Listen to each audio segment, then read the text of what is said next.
പ്രിയമുള്ള മുത്തുമുഅ്മിനീങ്ങളെ, ഇന്ന് പരിശുദ്ധമായ അറഫ ദിവസമാണ്. നാളെ പരിശുദ്ധമായ ബലിപെരുന്നാൾ ദിവസമാണ്.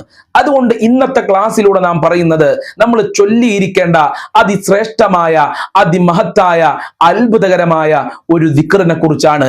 അതോടൊപ്പം തന്നെ എങ്ങനെയാണ് ബലിപെരുന്നാൾ നിസ്കരിക്കേണ്ടത്, സമയം എപ്പോഴാണ്, ഏത് സമയം വരെ നിസ്കരിക്കാം, ബലിപെരുന്നാൾ നിസ്കരിക്കുമ്പോൾ തസ്ബീഹ് മറന്നാൽ എന്ത് ചെയ്യണം, ഏത് സൂറത്താണ് പാരായണം ചെയ്യേണ്ടത്, എങ്ങനെയാണ് നിയ്യത്ത് വെക്കേണ്ടത്, ഇൻഷാ അല്ലാഹ് വിശദമായി നമ്മൾക്ക് പഠിക്കാം. അല്ലാഹു തൗഫീക്ക് നൽകട്ടെ. അസ്സലാമു അലൈക്കും വറഹ്മത്തുള്ളാഹി വബറകാതുഹു. അൽഹംദുലില്ലാഹി റബ്ബിൽ ആലമീൻ വൽ ആഖിബത്തു ലിൽ മുത്തഖീൻ. അസ്സലാത്തു വസ്സലാമു അലൈക യാ റസൂലല്ലാഹ്. അസ്സലാത്തു വസ്സലാമു അലൈക യാ ഹബീബല്ലാഹ്. ദാറുൽ മുബീൻ മജ്ലിസ് കാണുന്ന പ്രിയമുള്ള മുത്തുമുഅ്മിനീങ്ങളെ, നിങ്ങളെ എല്ലാവരെയും നമ്മളെ ക്ലാസ്സിലേക്ക് സ്വാഗതം ചെയ്യുകയാണ്. അള്ളാഹു നമ്മളെ മുറാദുകളൊക്കെ ഹാസിലാക്കി തരട്ടെ, നമ്മളെ വിഷമങ്ങൾ അകറ്റി തരട്ടെ, ഈമാൻ നൽകി അനുഗ്രഹിക്കട്ടെ. എൻ്റെ പ്രിയമുള്ളവരെ, എല്ലാവർക്കും സന്തോഷല്ലേ, എല്ലാവർക്കും റാഹത്തല്ലേ? എല്ലാവരും മനസ്സറിഞ്ഞുകൊണ്ട് 3 പ്രാവശ്യം ഹംദ് പറയൂ.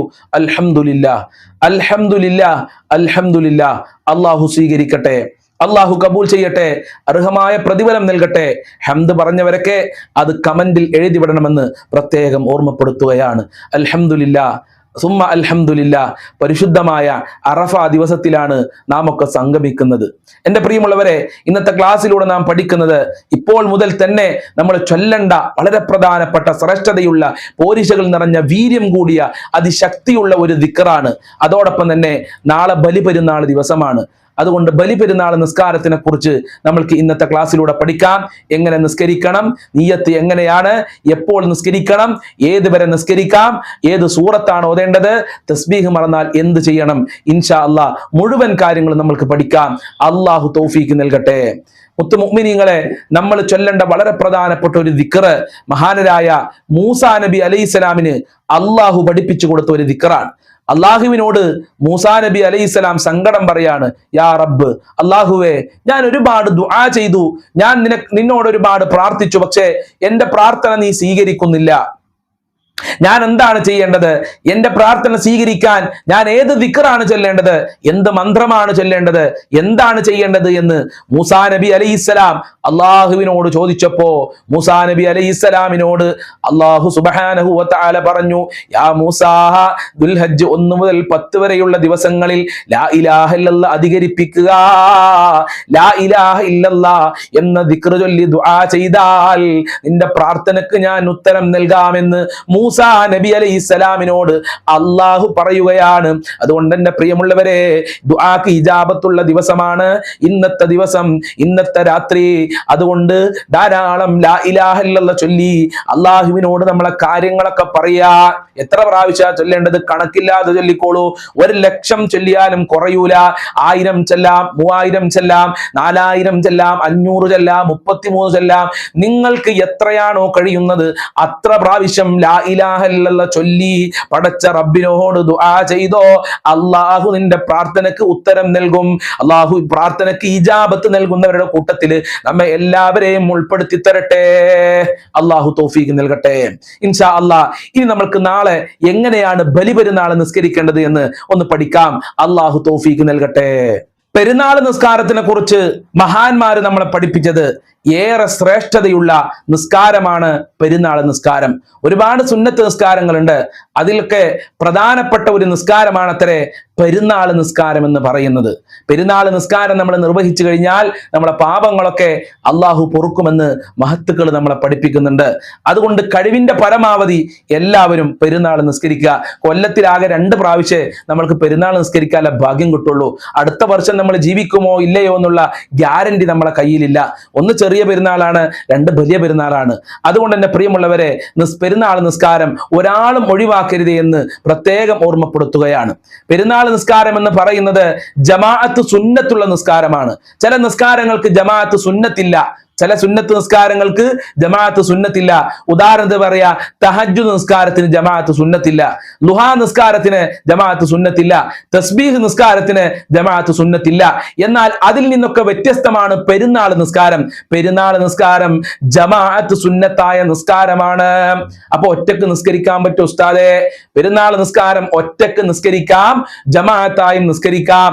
ജമാഅത്തായി നിസ്കരിച്ചാൽ 27 ഇരട്ടി പ്രതിഫലം അല്ലാഹു സുബ്ഹാനഹു വ തആല നമ്മൾക്ക് നൽകും. അതുകൊണ്ട് കഴിവിന്റെ പരമാവധി ജമാഅത്തിലായി നിസ്കരിക്കുക. പുരുഷന്മാരൊക്കെ പള്ളിയിൽ ജമാഅത്തിൽ പങ്കെടുക്കുക. ഉമ്മമാര് വീട്ടിൽ അമ്മായിമ്മയും മരുമക്കളൊക്കെ ജമാഅത്തായി നിസ്കരിക്കുക. വല്ലാത്ത പോരിശയാണ്, വല്ലാത്ത ഫളീലത്തുണ്ട്. അല്ലാഹു തൗഫീഖ് നൽകട്ടെ. ഈ പെരുന്നാൾ നിസ്കാരത്തിന്റെ സമയം തുടങ്ങുന്നത് എപ്പോഴാ? പെരുന്നാൾ നിസ്കാരത്തിന്റെ സമയം തുടങ്ങുന്നത് ദുൽഹജ്ജ് 10ാമത്തെ ദിവസം അഥവാ ബലിപെരുന്നാൾ ദിവസം സൂര്യൻ ഉദിച്ചത് മുതൽ ഉച്ചവരെ നമ്മൾക്ക് നിസ്കരിക്കാവുന്നതാണ്. ഇനി ഒരാൾക്ക് സൂര്യൻ ഉദിച്ചത് മുതൽ ഉച്ചവരെ നിസ്കരിക്കാൻ പറ്റിയില്ല, അപ്പൊ എന്താ ചെയ്യുക? അങ്ങനെ ചില തിരക്കുകൾ ഉണ്ടാകും, അല്ലെങ്കിൽ മറ്റുള്ള പ്രയാസങ്ങൾ ഉണ്ടാകും. അപ്പൊ എപ്പോഴാണ് അവൻ നിസ്കരിക്കുക? അങ്ങനെ ഉച്ച കഴിഞ്ഞാൽ അവനിക്ക് ആ നിസ്കാരം ഖളാ വീട്ടാവുന്നതാണ്.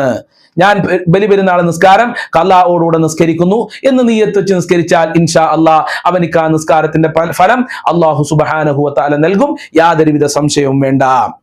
അതുപോലെ ശ്രദ്ധിക്കേണ്ട മറ്റൊരു വിഷയമാണ്, പെരുന്നാൾ നിസ്കാരത്തിന് ബാങ്കും ഇഖാമത്തും സുന്നത്തില്ല. പല ആളുകളും ചോദിക്കാറുണ്ട്, പെരുന്നാൾ നിസ്കാരത്തിന് ബാങ്കും സുന്നത്തില്ല, ഇഖാമത്തും സുന്നത്തില്ല. എങ്ങനെയാണ് പെരുന്നാൾ നിസ്കാരത്തിന്റെ നിയ്യത്ത് വെക്കേണ്ടത്? എല്ലാവരും ശരിക്കും ശ്രദ്ധിച്ചോ.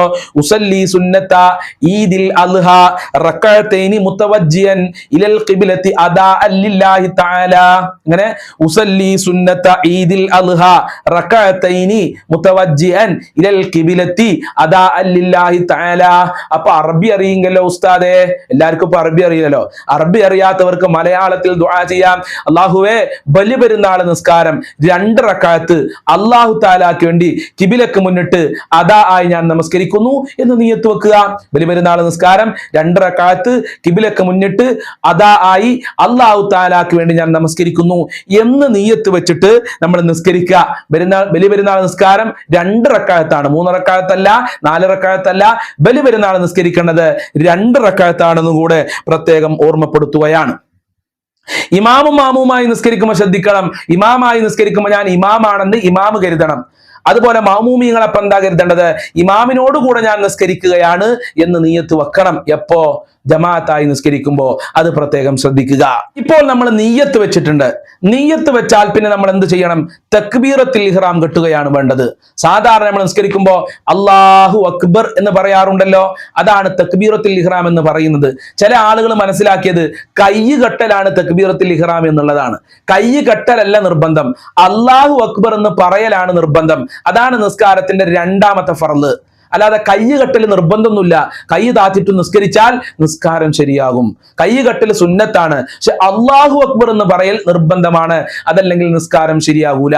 അഥവാ 1ാമത്തെ തക്ബീറത്തുൽ ഇഹ്റാം അത് നിർബന്ധമായ തക്ബീറത്തുൽ ഇഹ്റാം ആണ് എന്ന് പ്രത്യേകം ഓർമ്മപ്പെടുത്തുകയാണ്. ഇത് ഞാൻ ഓർമ്മപ്പെടുത്താനുള്ള കാരണം ചില ആളുകൾ തെറ്റിദ്ധരിച്ചിട്ടുണ്ട്.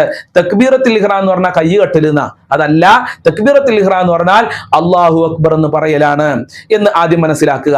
അങ്ങനെ നമ്മൾ നിയ്യത്ത് വെച്ച് അല്ലാഹു അക്ബർ എന്ന് പറഞ്ഞ് കൈ കെട്ടിയതിന് ശേഷം നമ്മൾ എന്ത് ചെയ്യണം? ഫാത്തിഹ സൂറത്ത് ഓതല്ല വേണ്ടത്, വജ്ജഹ്തു ഓതണം. വജ്ജഹ്തു വജ്ഹിയ ലില്ലദീ ഫത്തറസ് സമാവാതി അത് മുഴുവനായി പാരായണം ചെയ്യുക. വജ്ജഹ്തു ഒഴിവാക്കിയാൽ നിസ്കാരത്തിൽ ഖറാഅത്ത് സംഭവിക്കും. അതുകൊണ്ട് വജ്ജഹ്തു ഒരാളും ഒഴിവാക്കരുതേ.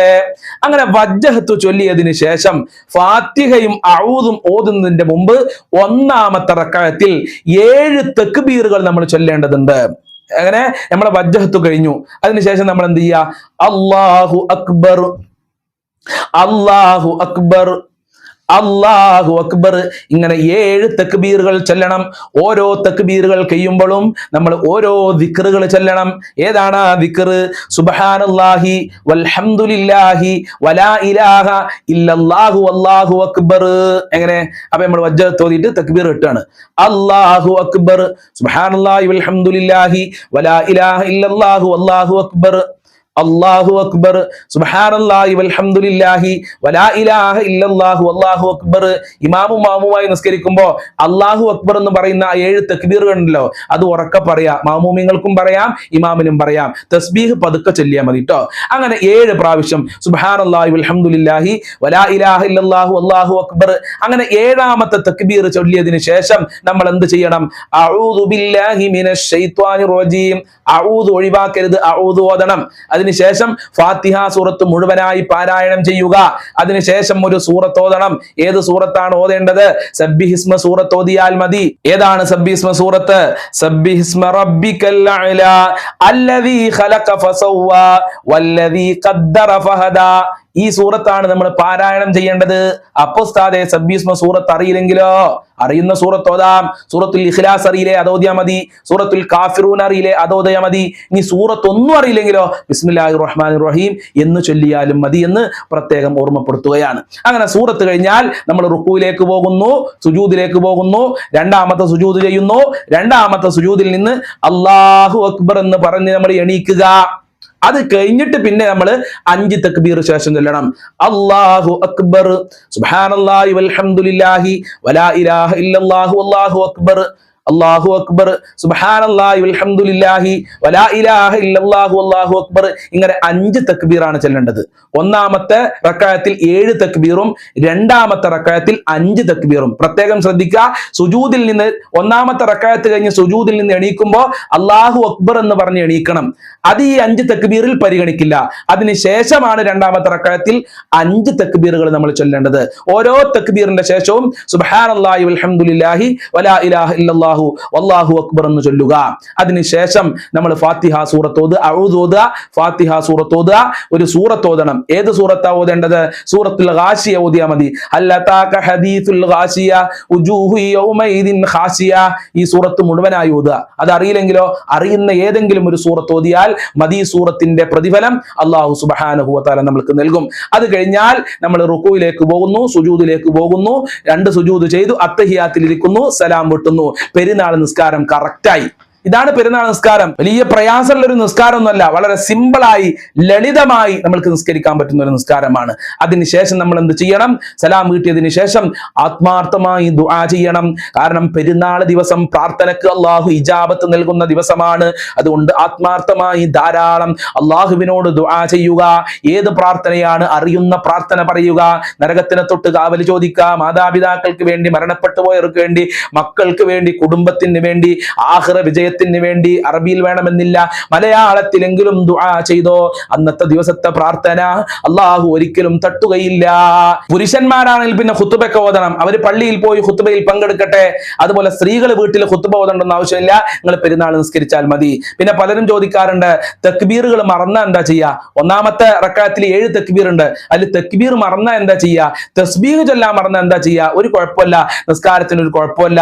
നിസ്കാരത്തിന് ശേഷം സഹ്വിന്റെ സുജൂദ് ചെയ്യണോ? സഹ്വിന്റെ സുജൂദും ചെയ്യേണ്ടതില്ല എന്ന് സാന്ദർഭിക ഉണർത്തുകയാണ്. സഹ്വിന്റെ സുജൂദ് എപ്പോഴാണ് നമ്മൾ ചെയ്യേണ്ടത്? അബ്ആലു സുന്നത്തുകൾ മറന്നാലാണ്. ഈ 7 തക്ബീർ 5 തക്ബീർ എന്ന് പറയുന്നത് അബ്ആലു സുന്നത്തിന്റെ പരിധിയിൽപ്പെട്ടതല്ല. അതുകൊണ്ട് അതിൽ നിന്ന് 1ഓ 2ഓ 3ഓ മറന്നാൽ ഒരു കുഴപ്പവുമില്ല. ഇനി 7 തക്ബീറും മറന്നാലോ നിസ്കാരത്തിന് കുഴപ്പമുണ്ടോ? ഒരു കുഴപ്പമില്ല. 5 തക്ബീർ മറന്നു, നിസ്കാരത്തിന് കുഴപ്പമുണ്ടോ? ഒരു കുഴപ്പമില്ല എന്ന് സാന്ദർഭികമായി ഉണർത്തുകയാണ്. നിങ്ങളുടെ നിസ്കാരം സ്വഹീഹാവും. അള്ളാഹു സ്വീകരിക്കട്ടെ. അതുപോലെ പെരുന്നാൾ ദിവസം ഇൻഷാ അള്ളാഹ് ധാരാളം ദാനധർമ്മങ്ങൾ ചെയ്യുക. പാവപ്പെട്ടവരെ സഹായിക്കുക. അതുപോലെ തന്നെ യതീമക്കളെ സഹായിക്കുക. വീടില്ലാത്തവരെ സഹായിക്കുക. ഭക്ഷണം കഴിക്കാത്തവരെ സഹായിക്കുക. വസ്ത്രം വാങ്ങാൻ ക്യാഷ് ഇല്ലാത്തവരെ സഹായിക്കുക. ഇതൊക്കെ വലിയ പുണ്യമുള്ള കാര്യമായി മഹത്തുക്കൾ നമ്മളെ പഠിപ്പിക്കുന്നുണ്ട്. അള്ളാഹു ഇത്തരം നല്ല കാര്യങ്ങൾ ചെയ്യാനുള്ള തൗഫീക്ക് നൽകട്ടെ. ഇനി പെരുന്നാൾ നിസ്കാരവുമായി ബന്ധപ്പെട്ട വല്ല സംശയം ഉണ്ടെങ്കിൽ പെട്ടെന്ന് തന്നെ കമന്റിൽ എഴുതി ചോദിക്കുക. നമ്മളെ വാട്സപ്പ് ഗ്രൂപ്പിലുള്ള ആളുകളാണെങ്കിൽ ഇൻഷാ അല്ലാഹ് എന്റെ നമ്പറിലേക്ക് മെസ്സേജ് അയച്ചാൽ മതി എന്ന് പ്രത്യേകം ഓർമ്മപ്പെടുത്തുകയാണ്. അസ്സലാമു അലൈക്കും വറഹ്മത്തുള്ളാഹി വബറകാതുഹു.